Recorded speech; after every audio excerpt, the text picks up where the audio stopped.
Masih bersama saya Eufolia, pemirsa, kembali kami sampaikan 3 berita utama Kaltim hari ini. Kasus kredit fiktif pada Bank BRI di Samarinda diungkap penyidik Kejari dan 1 pelaku ditetapkan sebagai tersangka.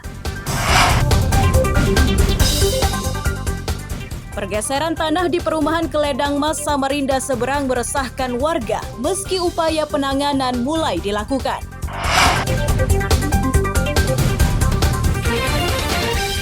Keberhasilan seorang pemuda di Samarinda lulus dalam seleksi penerimaan polisi gegerkan warga karena pemuda tersebut ternyata yatim piatu. Gak bisa diungkapkan dengan kata-kata, soalnya perjuangan itu udah kayak di setiap hari juga. Haru, bahagia, dan tidak menyangka.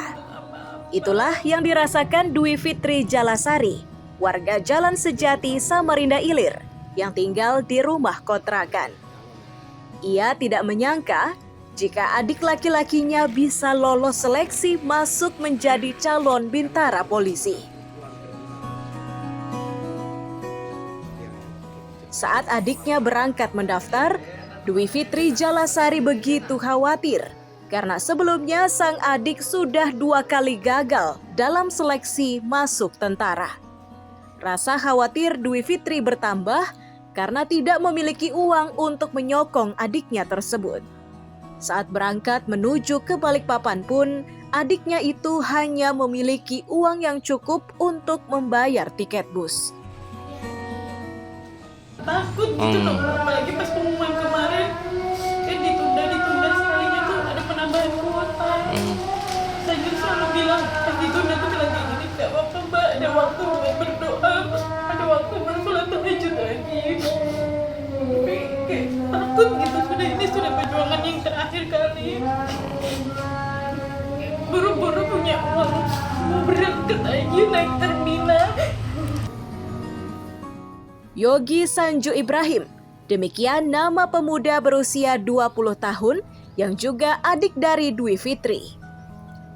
Ia yang sedari kecil sudah menjadi yatim piatu itu ternyata pekerja keras. Ia selalu berupaya meringankan beban sang kakak dengan ikut bekerja apapun. Salah satu pekerjaan yang dilakukan saat ini adalah membuat pentol bakso.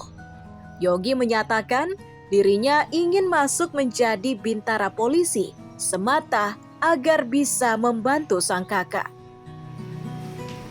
Yang pertama waktu itu saya gagal di kantor TNI, terus kemudian saya mungkin sedikit terganggu, kacau gitu pikiran Pak.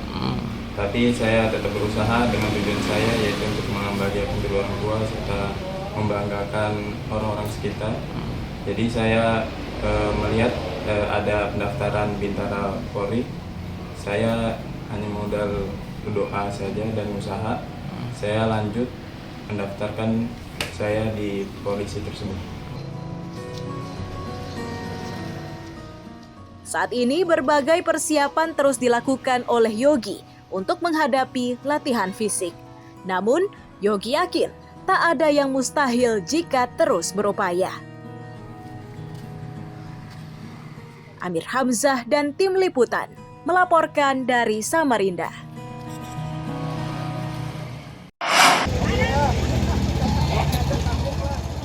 Menumpang perahu kayu dan kapal cepat, puluhan warga di Samarinda bergotong royong menyingkirkan sampah dari permukaan Sungai Karangmumus. Agar lebih mudah, sampah-sampah tersebut dipungut menggunakan jaring. Kenapa jengkol?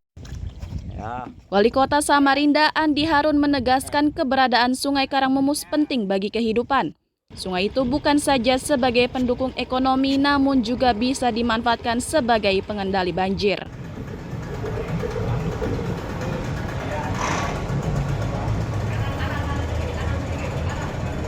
Sungai Karangmumus itu vital bagi kepentingan warga Samarinda. Baik dari sisi daya tahan ekologis kita maupun dari sisi daya dukung untuk kegiatan pembangunan. Misalnya untuk pengendalian banjir.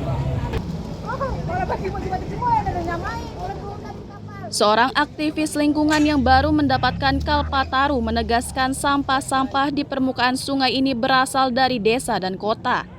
Jika menghendaki Sungai Karangmumus tetap bersih, maka aliran parit sebaiknya tidak langsung masuk ke sungai, namun terlebih dahulu ditampung ke IPAL atau instalasi pengelolaan air limbah.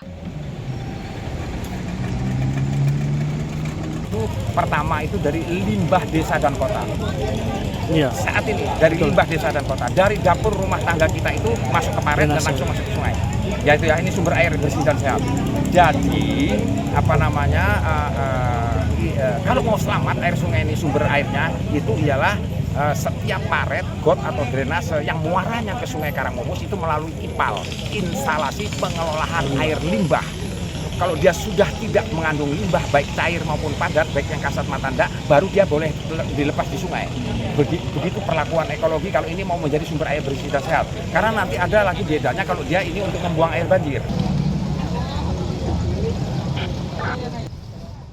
Sampah-sampah yang dipungut dari permukaan sungai ini diangkut menggunakan truk sampah dan dibuang ke tempat pembuangan akhir. Amir Hamzah dan Iswanto melaporkan dari Samarinda.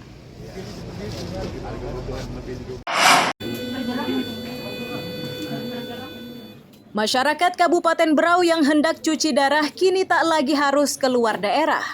Itu setelah Rumah Sakit Umum Daerah Abdul Rifai Tanjung Redep membuka layanan cuci darah.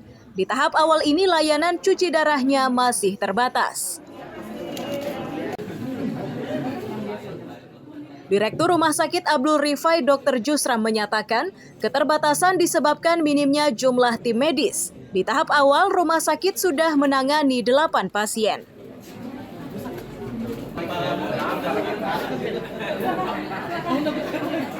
Tenaga medis yang kami siapkan itu untuk saat ini masih ada 12, tetapi nantinya menjadi 18 orang. Kemudian tenaga dokter, ada 1 tenaga dokter umum dan tenaga dokter medis dalamnya saya sendiri. Total pasien Tadi 4. Jadi untuk sementara ini kami yang sementara melayani pasien cuci darah ada 8.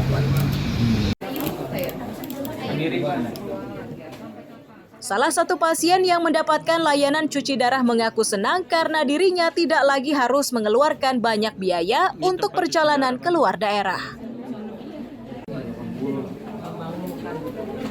Karena adanya sudah ada di Berau ini dapat membantu pasien tidak ngontrak lagi, dekat lagi keluarga semua. Jadi ya alhamdulillah banyak perubahan juga, sudah kami mengurangi biaya dari keterakan sana. Oke, berarti biasanya cuci darah harus keluar daerah Pak ya? Iya, biasanya cuci darah keluar daerah. Oke, siap. Pihak rumah sakit memastikan layanan cuci darah ini mampu menangani hingga 40 pasien per hari jika berbagai kelengkapannya sudah terpenuhi. Amir Hamzah dan Miko Gusti melaporkan dari Kabupaten Berau.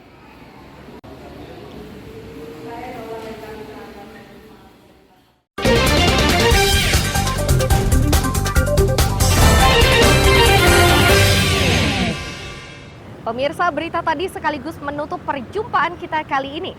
Akhirnya saya Eufolia beserta tim redaksi yang bertugas mengucapkan selamat pagi, selamat beraktivitas, sampai jumpa.